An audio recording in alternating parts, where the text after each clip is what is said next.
comecei na década de 90 do século passado, portanto há mais de 30 anos, 31 anos, e digamos que eu comecei como estudante em 89-90, no ano letivo 89-90, comecei depois como docente em 93-94 e comecei como investigador, gestor em 97. Eu diria que em qualquer um dos casos foi um começo um tanto quanto atípico, se assim se pode dizer, porque o ano letivo de 89-90 foi tão, eu diria, de uma maneira diferente, mas tão atípico quanto foram os 2 últimos anos, agora por causa da Covid, mas o ano letivo de 89-90 só começou em janeiro. E, portanto, havia ali uma expectativa de quando é que se iniciava o ano letivo, e eu iniciei o meu percurso académico como estudante em 89-90, no ano letivo que começou em janeiro e acabou já nos últimos dias de julho, com muito calor em Coimbra nesse ano. Depois, em 93-94, eu iniciei o meu percurso como docente, também um tanto ou quanto atípico, porque eu tinha ido fazer Erasmus, era o início do programa Erasmus, na verdade. Tinha ido fazer Erasmus em 91-92 e nessa altura ainda não havia Bolonha, não havia reconhecimento de estudos feitos no estrangeiro e, portanto, eu vim acabar o curso cá e, ao vir fazer o último ano cá, acabei por ser convidado ainda como estudante para ser monitor e, portanto, no meu penúltimo ano de estudante, eu era simultaneamente estudante e era monitor na Faculdade de Economia. E, portanto, iniciei também um pouco atipicamente esse percurso de docente.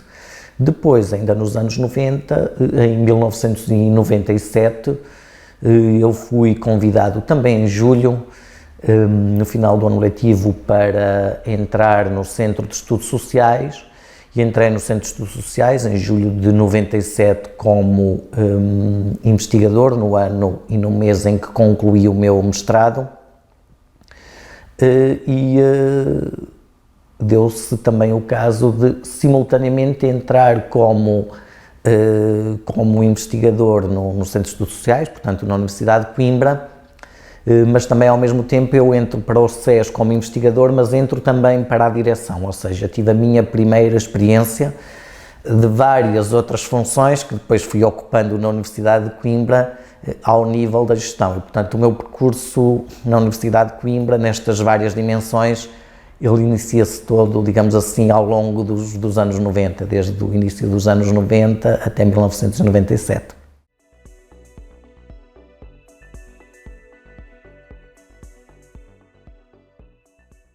Porque no meu 10º e no meu 11º ano eu tive várias disciplinas no ensino secundário que eram disciplinas novas para mim e algumas das quais eu nunca tinha ouvido falar na vida, não é? Ou seja, nessa altura, nessa idade, enfim, nós vamos fazendo as nossas opções. E eu também não vinha propriamente de um meio social em que fosse muito direcionado para fazer escolhas. Os meus pais não tinham feito estudos a esse nível e, portanto, eu não tinha aquilo que muitas vezes tem nessa idade, que é um pouco os pais, ou por um lado a pressionar, ou por outro lado a indicar o que deve ser escolhido. E dentro das várias opções eu lembro-me de ter escolhido Sociologia como uma das disciplinas que eu tive, creio que no 11º ano, e entusiasmei-me bastante com a disciplina, gostei bastante da Sociologia, daquilo que a Sociologia fazia, usufruí do facto de ter nessa altura uma professora jovem muito motivada que ensinava Sociologia.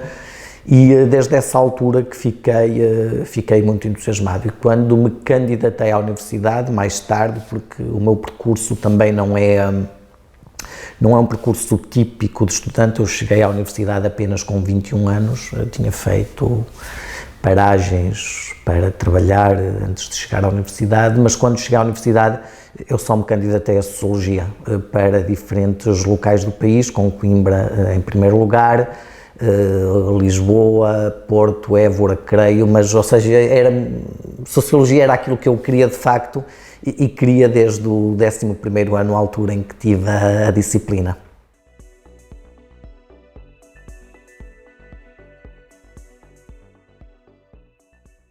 Eu diria de uma maneira muito reduzida que o contributo essencial da Sociologia é ensinar-nos a pensar criticamente, a refletir criticamente sobre as sociedades em que nós vivemos, sobre as nossas vidas, as nossas instituições, e ao convidar-nos a pensar criticamente, convida-nos à ação. Ou seja, eu acho que o contributo essencial da Sociologia é que depois de sermos sociólogas ou sociólogos,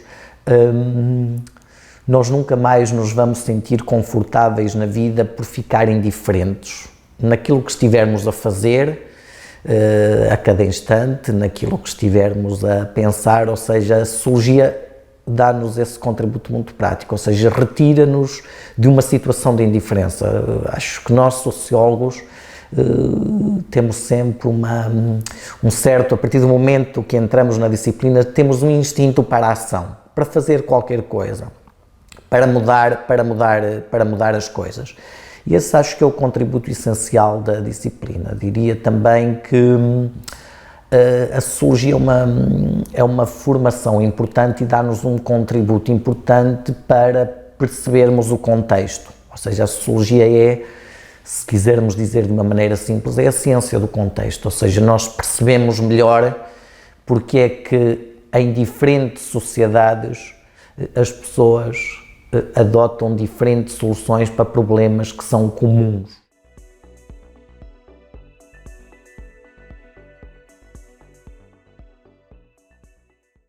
E eu estava, quando fui convidado, foi por telefone, estava na viagem mais longa da minha vida. E tinha acabado de chegar a Saigão numa viagem longuíssima, não é? De mais de 30 horas, com vários voos. E quando recebi o convite do nosso atual reitor, o professor Amílcar Falcão, e obviamente, enfim, eu tomei conta do convite e pedi algum tempo, não muito, para pensar, mas até porque estava cansado e tinha de me inteirar melhor também em que circunstâncias e o que é que isso envolvia na própria reorganização da minha vida, não é? Porque o convite foi feito, creio eu, em março, abril, e portanto eu tinha ainda um ano letivo para fechar, ao mesmo tempo que tinha de assumir funções e isso tornar-se-ia de alguma maneira pesada.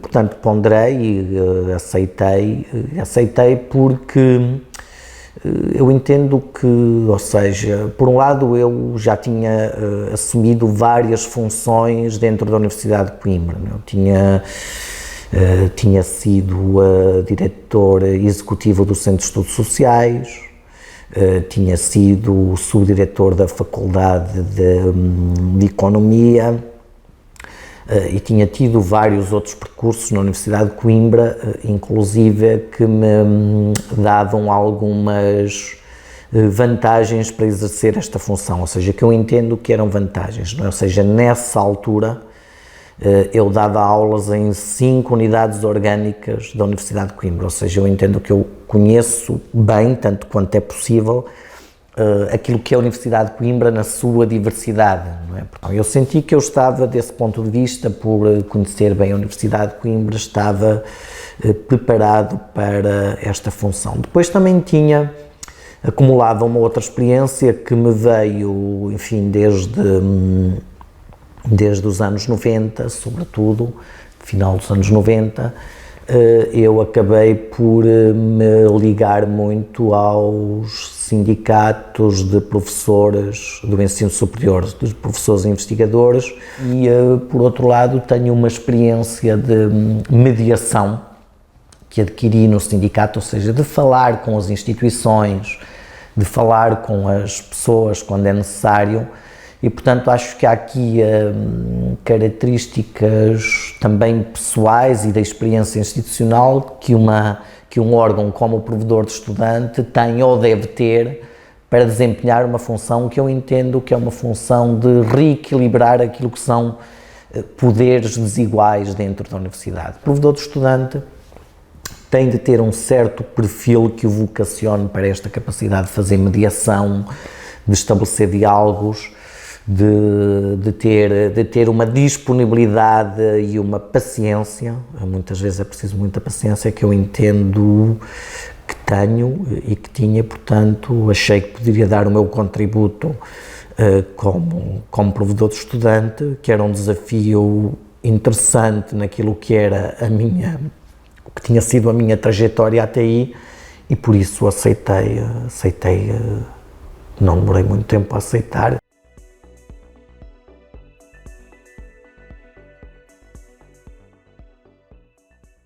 O trabalho, eu diria, por um lado é gratificante, ou seja, eu sinto-me reconhecido, quer pela universidade, quer pelos estudantes, e o trabalho é gratificante. Por outro lado, é um trabalho que às vezes é desconcertante, não é? Porque o provedor, ele deve atender aqueles casos que, por um lado, sejam legítimos, não é? Ou seja, em que reconheça a legitimidade aos estudantes para pedir a intervenção da provedoria,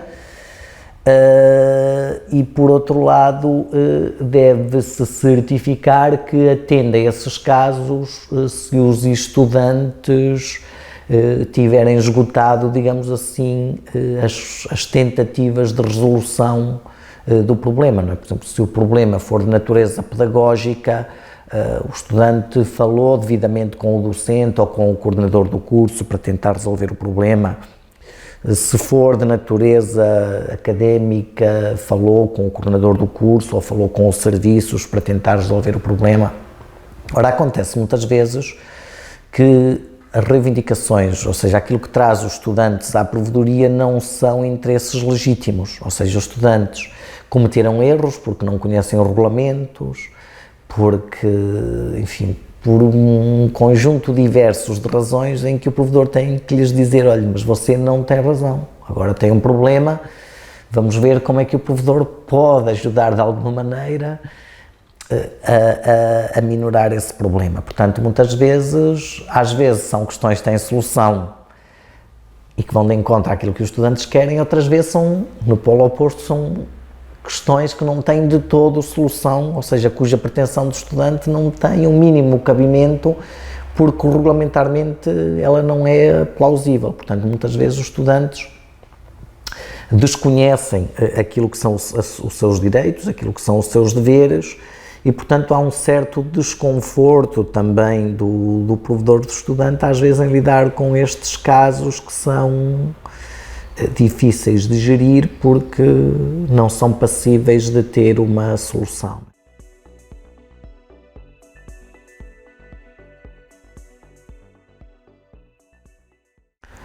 Sempre que sinta que os seus direitos não foram cumpridos, não é? E sempre que esgotou os mecanismos de resolução desse problema, deve recorrer ao provedor do estudante.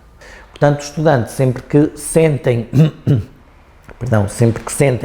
que os seus interesses legítimos foram lesados e sempre que esgotaram os mecanismos de resolução sem os verem resolvidos em instâncias diretas, devem recorrer ao provedor do estudante para que o provedor do estudante intervenha portanto, há uma obrigação dos estudantes, eu costumo dizer isso, há uma obrigação dos estudantes que é dupla. O estudante muitas vezes deve pensar que não está, ao recorrer ao provedor, não está apenas a resolver o seu problema pessoal, está a resolver o problema dos estudantes e o problema da universidade.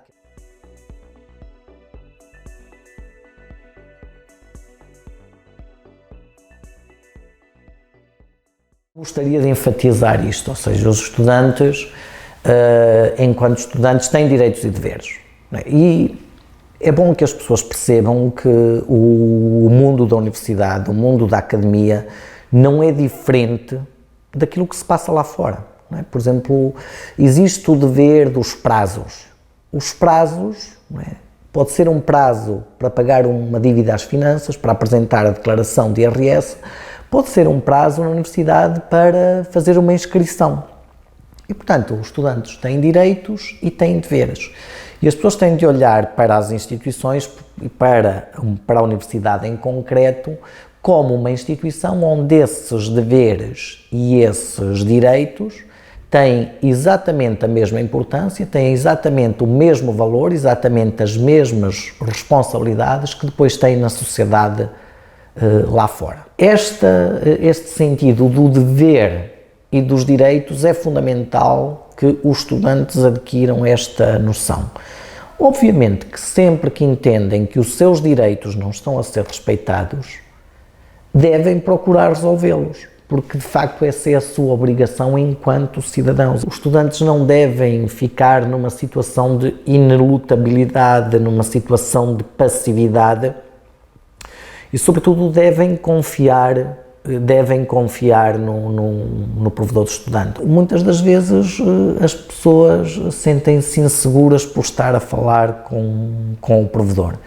E essa mensagem é o que eu queria passar, ou seja, o provedor respeitará este ou outro que venha, respeitará sempre essa vontade das pessoas. É verdade que há questões que não se podem resolver sem que a identidade da pessoa seja revelada, mas a maior parte uma larguíssima parte, mais de 95% das participações que eu recebo, as pessoas não me pedem sigilo, ou seja, não me pedem sigilo, mas mesmo que não o peçam, eu só revelo os nomes das pessoas se isso for fundamental para procurar resolver o problema.